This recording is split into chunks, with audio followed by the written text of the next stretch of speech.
Take me through. Is that my record pace still? You are. You're crushing it. Nice. How are these thought processes going from day to day?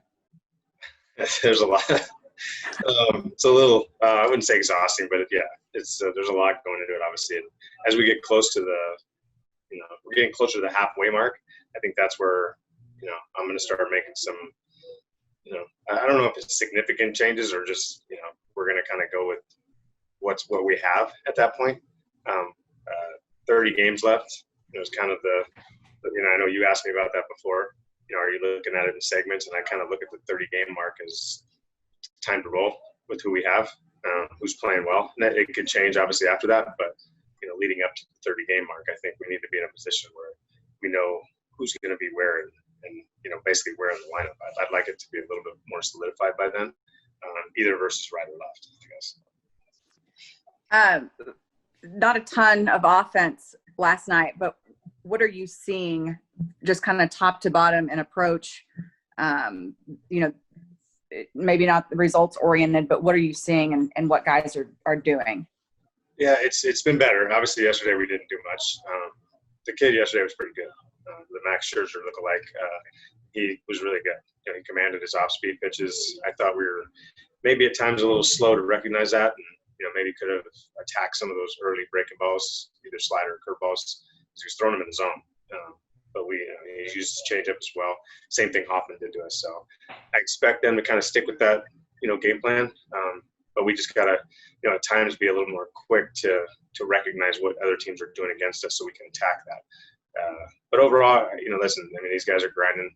We saw that last night with obviously guys like Solak that are just kind of willing their way to get on base and to get hits. We just need a little bit more of that right now. When you have a guy do what Lance did last night in the first game of a series and what's, traditionally or what is by and large known as a hitter's park, tough place for pitchers to pitch, what kind of template is he able to provide for these next two games? It's tough. Sometimes it's harder because you think, he made it look kind of easy. That's not an easy lineup to pitch to. And I think what he did, was nothing short of spectacular, to be honest with you. So, obviously Gibby and Colby are going to have their work cut out for them as far as matching that performance, which is going to be probably impossible in this ballpark. But he set the tone. Obviously, these guys know we pitched against them good last time, and hopefully we can do that for 3 games this time. That's it for me. Thanks, Woody. Okay, next other questions, please. Alex? So, Woody, a couple things with Frazier being out of the lineup. Is that because with Marquez on the mound and then try to get both Dietrich and Odor in the lineup based on Odor's performance yesterday? Yeah, I think so. And Todd's been a little bit sore, body-wise, dealing with a little bit of a quad. So, he hasn't had a whole lot of success against Marquez. And I kind of looked at today as a day that Dietrich was definitely going to play, and Rugi had success against him in game one. I know it was only for a couple of at-bats, but yeah, the lefties definitely have a better chance against Marquez. He's got really good stuff. So, that slider's kind of wipe out to righties. Try to get as many of the left-handed hitters in there as I could. Thank you. Okay, TR? Good afternoon, sir. Hey, TR. This is a long-winded question, but, for 30 years, the Texas Rangers have been known as a great offensive team. That's always been their strength in good times and in bad times. If we come to the point where people have to realize that offense is no longer this team's strength, and that may not be a bad thing, but, they have to lower their expectations about the offense and realize this team has to find a new way to win? I don't think that's an overall philosophy of the organization. I think we always want to have a good offense, but as it stands right now, I think you're right. I don't think our offense resembles what it's capable of. But I also don't think it's a powerhouse that we've had in the past. So to answer the question, I think, we're always trying to find ways to win, and we're going to look at our offense. And I think our new ballpark, honestly, like I've said before, is going to help us in a lot of ways because we don't have a lineup that, crushes 30 homers, up and down.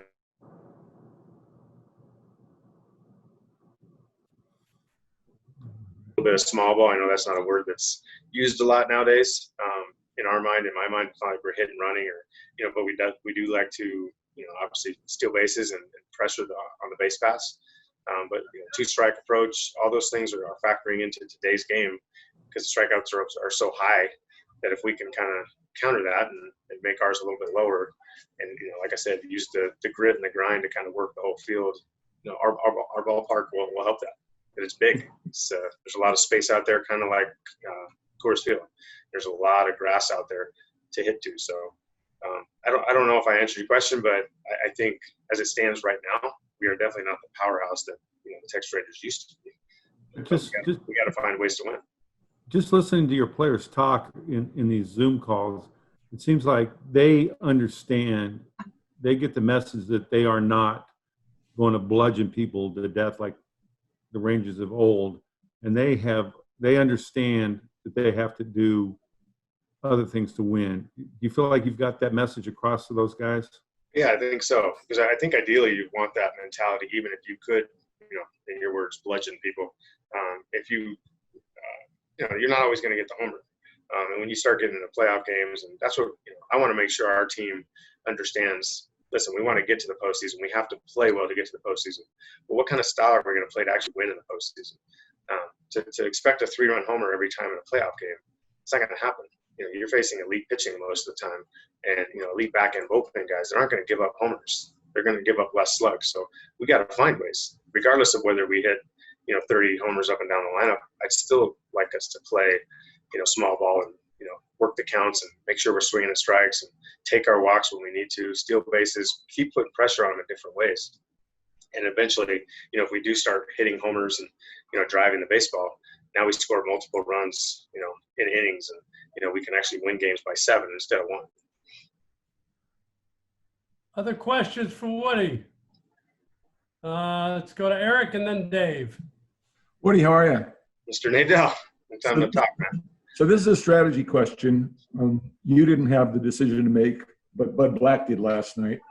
Tie game in the 8th inning at Coors, 1st and 3rd, and nobody out.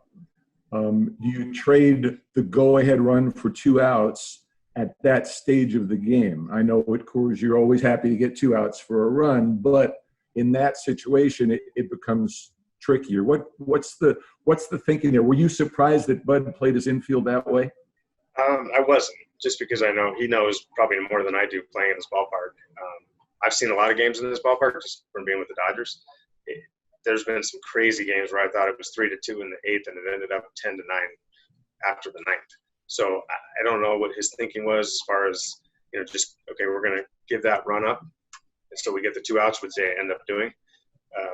They could have easily in the 9th inning, hit a bloop single and somebody pops one up to left and it's a homer in the game, they would win. So I don't know. I mean, it's a tough one at Coors Field. I think being the home team, I probably would have did what he did. Obviously, being the visiting team, I would have had the infield in, just so we don't give up the go-ahead run.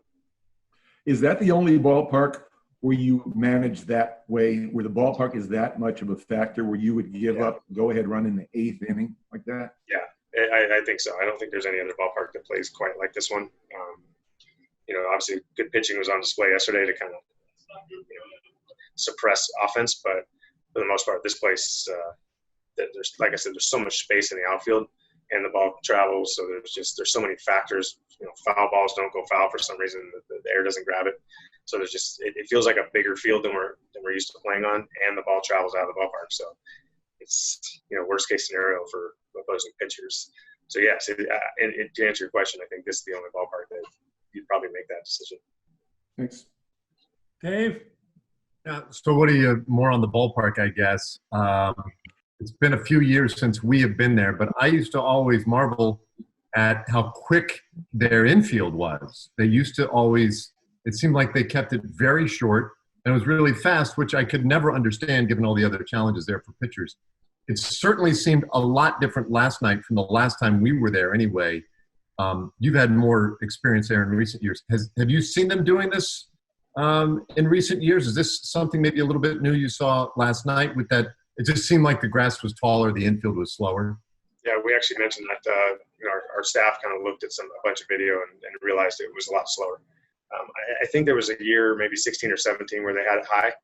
And I think about halfway through the year that they cut it all the way down. They started the season, it was like a jungle. Like it was, you could barely, if you were playing infield in, like you could literally lose the ball. Like the ball almost went underneath the grass. I think they tried everything there. I don't know why they would want it fast. to your point, there's so many factors that go against, pitchers. But yeah, it was definitely higher. It's higher in the outfield as well. We told our guys, any ground ball up the middle or even if it's right to the left fielder, they're playing so deep, you can go first to third on them just because the grass is so slow. It's going to take them a long time to cut the distance down. Okay, thank you. One or two more for Woody. Anything, Jeff? You mentioned Joey's struggles last night.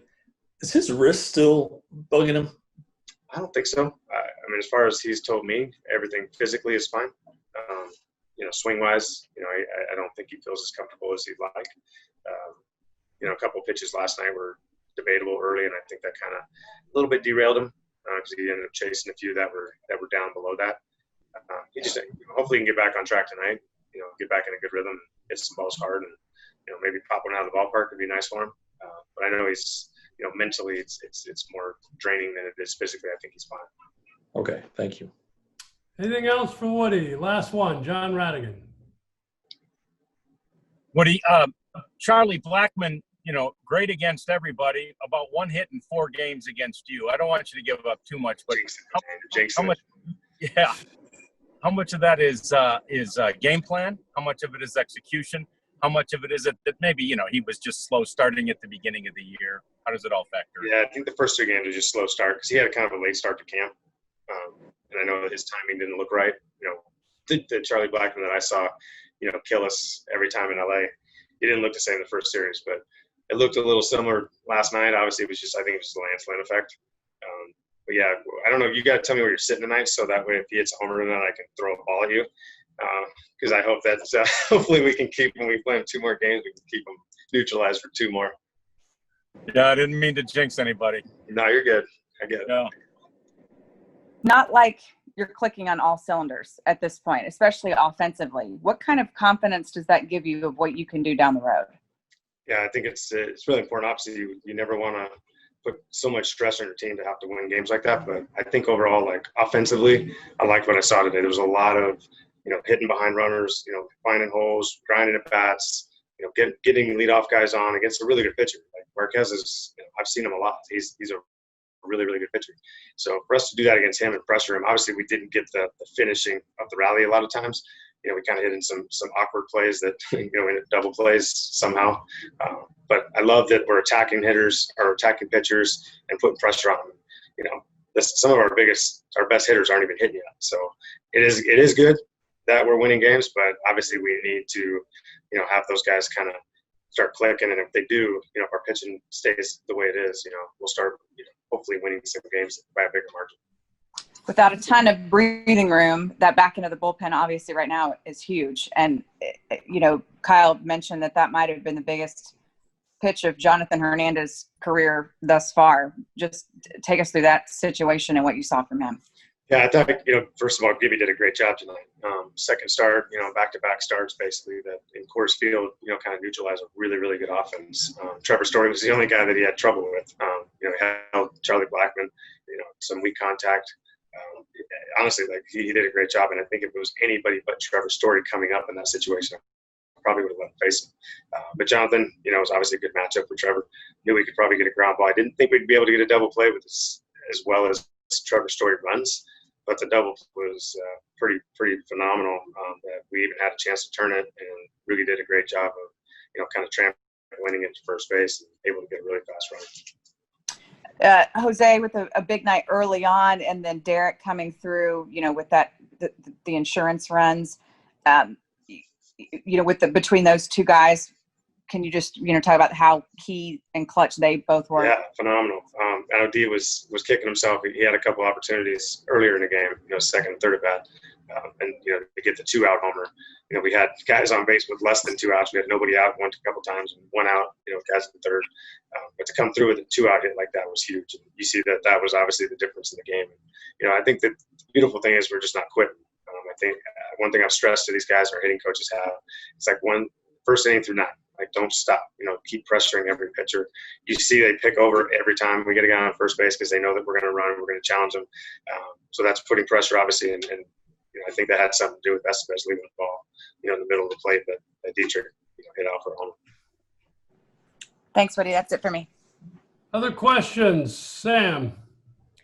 You mentioned Hernandez a little bit. I'm just curious, given what happened with Leclerc and everything, could you have envisioned just having this kind of 1-2 punch in the bullpen, just where you are right now? It's very reliable, it seems. Yeah, we kind of, because the way we had it at the end of last year was pretty phenomenal with Clase, Montero, and then Leclerc. We kind of envisioned, that kind of being the same this year with Jonathan replacing Clase. Honestly, those three guys at the back end is a lot of stuff coming at you in a lot of different ways. Montero obviously has 3+ pitches. Jonathan with the power sinker slider.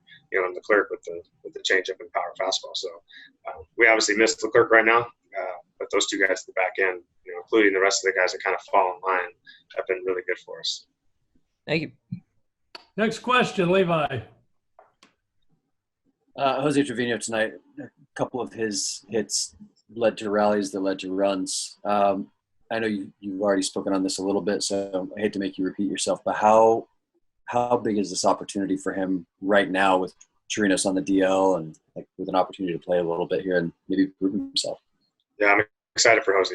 I think the world of him. I think he's a championship caliber player and catcher, and I think what he's worked on offensively, it's just he's just kind of scratching the surface on what he can do. And you're starting to see it here. I've seen it since spring training. I really couldn't wait, and I knew he was going to have to wait a little bit, with Chirinos and Mathis probably being ahead of him. But he's getting an opportunity right now, and if he keeps hitting like that, he's going to get a lot. He's going to get a lot of opportunities. Thank you.